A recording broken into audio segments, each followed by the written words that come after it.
Top tier. Top tier. I've been thinking that maybe I don't want to give it a 4. I also have a special guest that will be joining us today.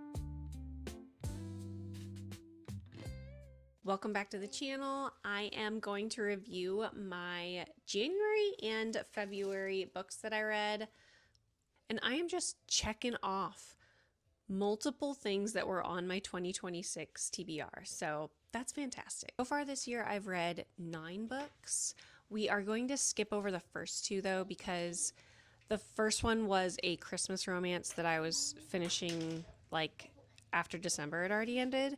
And then the second one was a book that I had never finished back in like maybe 2023 or 24. I don't even remember. It'd been so long since I picked it up to finish it and was able to finally take it off of my reading shelf on Goodreads. The third book that I had read was called The Enemy's Daughter, and it was actually a middle grade book. And I don't know why I picked it up. It was about a young girl who is from Germany, and her father are on a ship to head back home because they were in New York, and they were on the Lusitania. So it's kind of about her story of how she like gets rescued. She's hiding her identity so no one knows she's German. It's about her friendships that she makes and how she's kind of not, she's hiding her true self from people so that she stays safe. It was not something that I would typically pick up because I don't really read middle grade. I could definitely see my younger self reading that. The main character at times kind of made me frustrated because she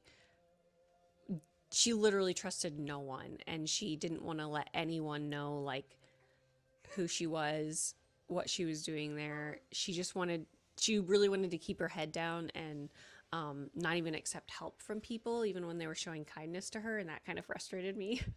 It was just like, just let them help you. And it even got me like interested in learning more about the Lusitania. I found myself more interested in the event and how it all went down.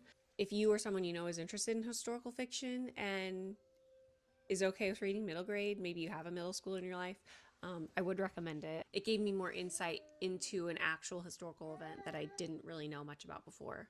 The next book I read was actually Wuthering Heights, which I mentioned in my TBR video. I gave it a 4, but I've been sitting on that for a while, and I've been thinking that maybe I don't want to give it a 4. Maybe I want to give it like a 3, because the characters were so not relatable to me, and I didn't really find one that I was even gravitating towards. Like, I wasn't rooting for any of them because it was all just so unhinged. The writing style was difficult for me to understand kind of in the beginning, but then once I get into it, I was able to understand a bit more. But there were times when I still had to go to Google and like look up the summary of the chapter to kind of understand if I was understanding it correctly. And sometimes I wasn't. It was kind of hard to know when she was jumping from character to character. Sometimes I didn't catch it. I will say though, it was fairly quick. Like, there weren't a lot of chapters where it was like, oh my gosh, this is so slow. I'm glad to have read it. I'm happy that I can now check it off of my like classics list that I've read, and I don't know what else to say about it. The next book that I read was Project Hail Mary, my favorite book of the year, possibly one of my favorite books of all time. This is such a good book. I loved every second of it. I wish that I could go back and read it all over again. I might actually reread it at some point in my life. And I'm not one that typically rereads books, but this might be one that I do that with. This is about a man who has found himself in some sort of lab. He's in a bed. He wakes up. He doesn't know who he is, what he's doing. You are unfolding the mystery with him. I don't think it's a spoiler to say that you find out he's in space, and he is on a ship. The crewmates that are with him are not conscious. They're Yeah, the back says that they're dead. So that's not a spoiler either. There's flashbacks from present to the past. That's how flashbacks work.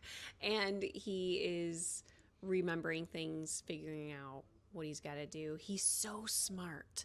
And I love reading about like smart people doing smart things, and especially in science because I am not a sciencey person. I love the main character. I was rooting for him the entire time. He's so funny and so smart, and I know I've said that before, but he really is.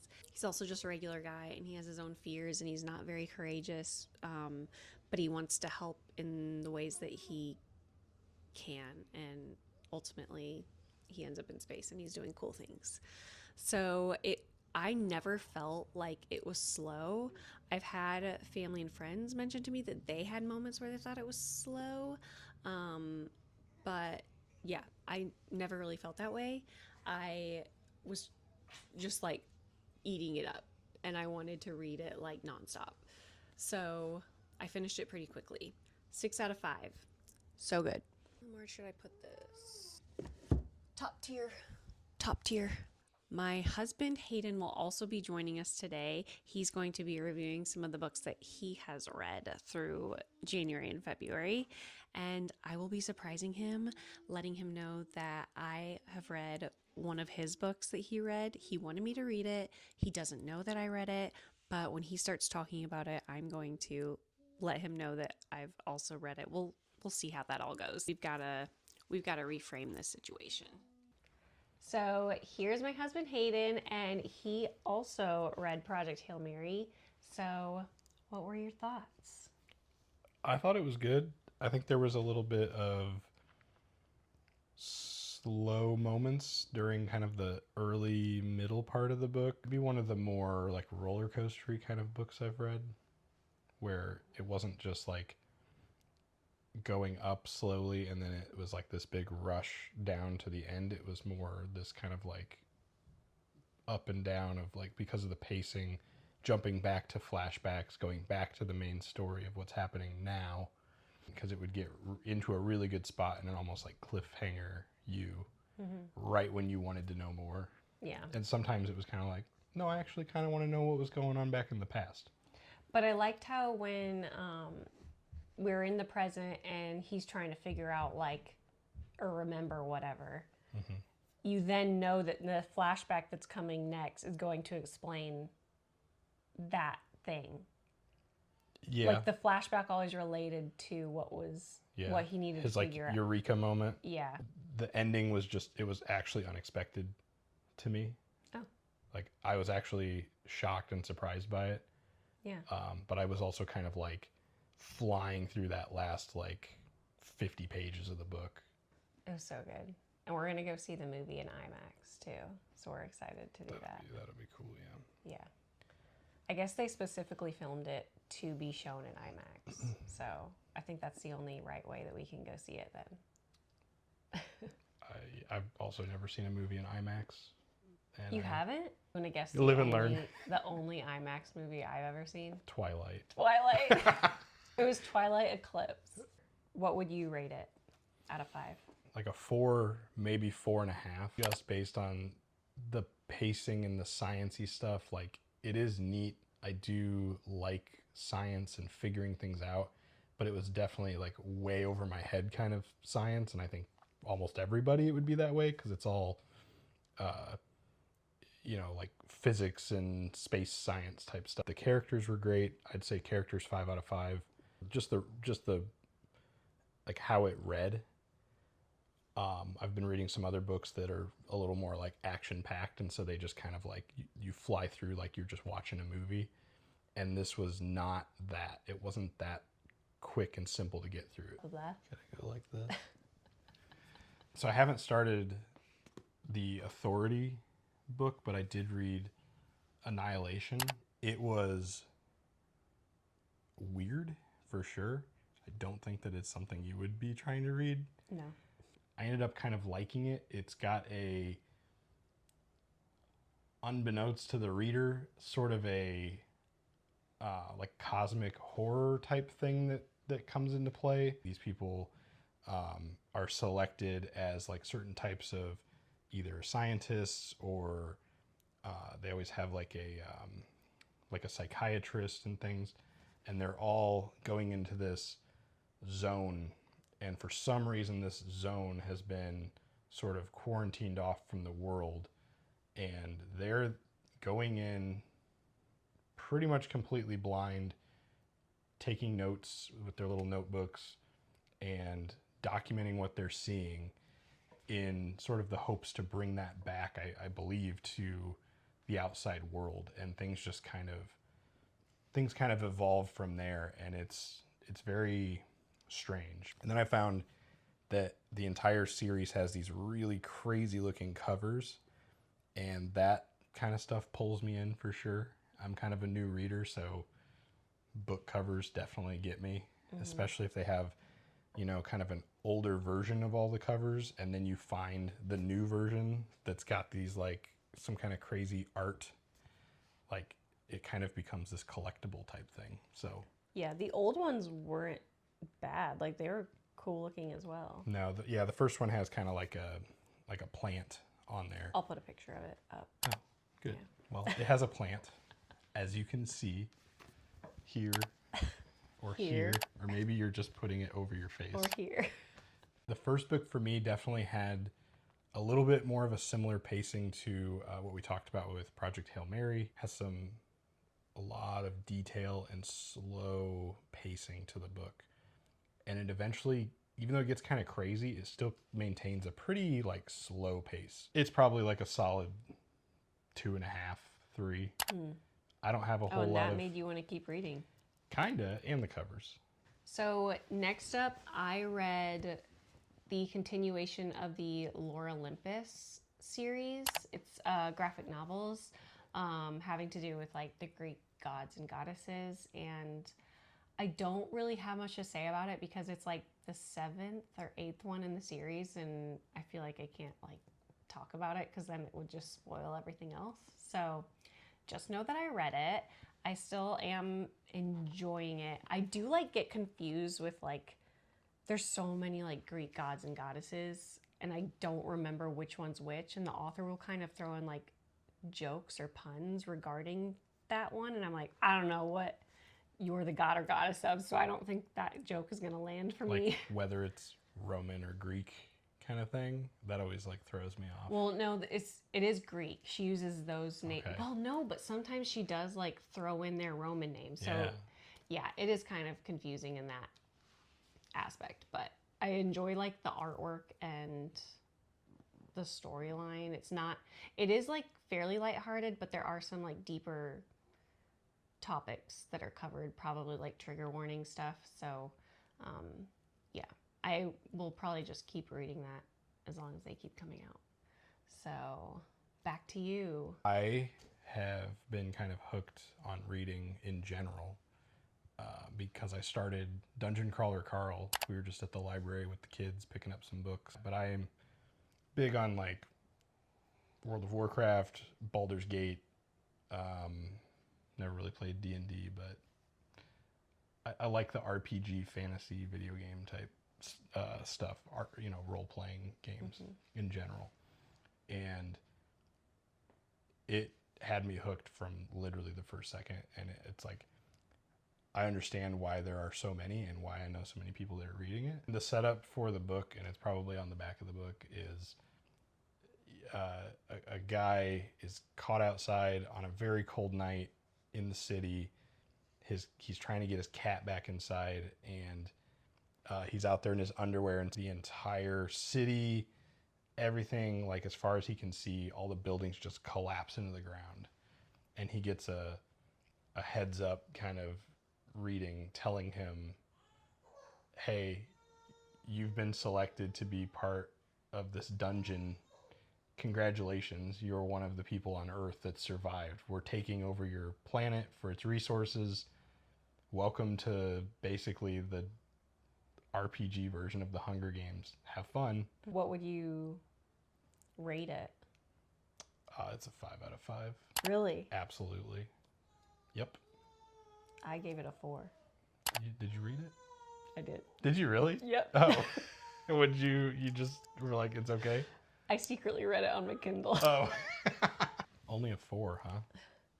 Okay, I gave it a 4 because yes, it was like very action packed and kept my attention, but I had to knock it down just for like characters. And like sometimes the plot was like icky for me. I'm just gonna say right now that we're probably gonna get into spoilers. If you don't want that, then you're gonna have to skip ahead and I'll put a timestamp or something in the video. But the parts where like the foot fetish thing, Oh yeah, I feel like it's the that's funniest thing to me. it's gross. It's so funny. And then the parts with the like, it makes me sad that I think Carl's realizing that the bosses are actually humans, that they've like altered somehow, and that like makes me really sad. And I think it's making him sad too because he seems to have a problem with it. But and just like, I don't know, there's some of the characters, they just are like, they give me the ick, and that's why I knocked it down. You don't like that they talk about Gossip Girl? They talk about a bunch of, okay, they talk about, there's so many like pop culture references. I was reading it alongside listening to the audiobook for Sunrise on the Reaping, which is Hunger Games.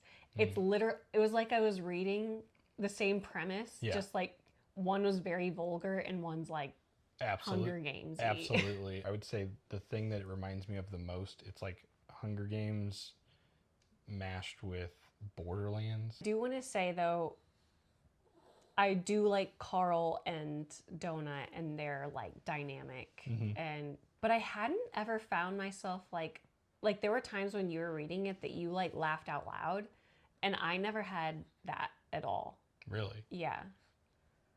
So I don't know if I'm just not. I think one of the things I laughed out loud at was the foot fetish thing.